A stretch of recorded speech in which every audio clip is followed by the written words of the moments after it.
Take a moment to think about the last time you felt a true sense of wonder. Not just a moment of happiness or a quick laugh, but that deep feeling of being connected to something much larger than yourself. We often look for these moments in big events like a solar eclipse or a giant waterfall. But what if wonder is not something that happens to us from the outside? What if it is something that grows slowly inside us like a seed in the ground? There is a quiet relationship between the way we remember our past and the way we create our future.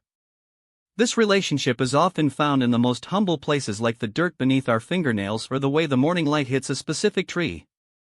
We tend to live our lives in a very practical way. We plan our days and we measure our progress by how many things we cross off our lists. We want to know exactly when a project will be finished and when our ideas will arrive.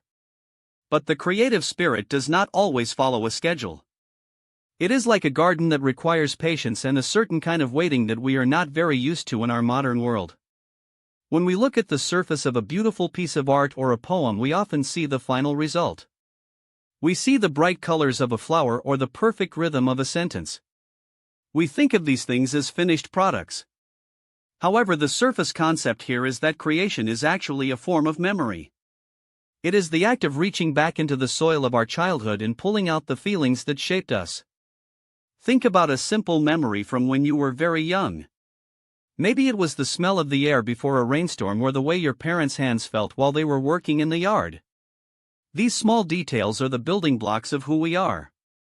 We often assume that to create something new we must look forward into the unknown. But there is a hidden assumption in our culture that wonder is a rare and elusive thing that only comes to a few special people.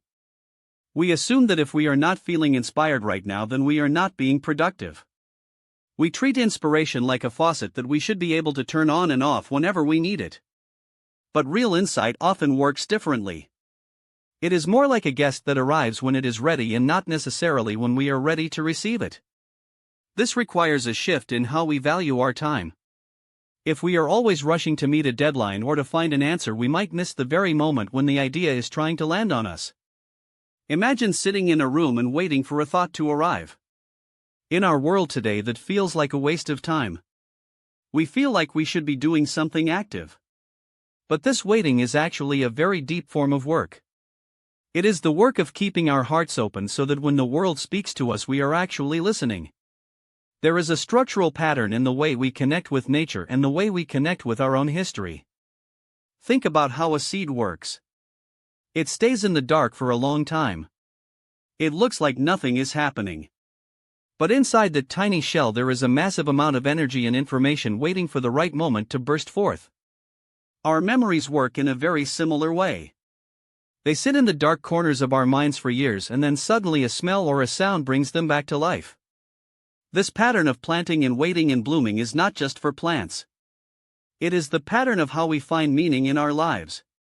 We are constantly planting seeds through our experiences and our relationships.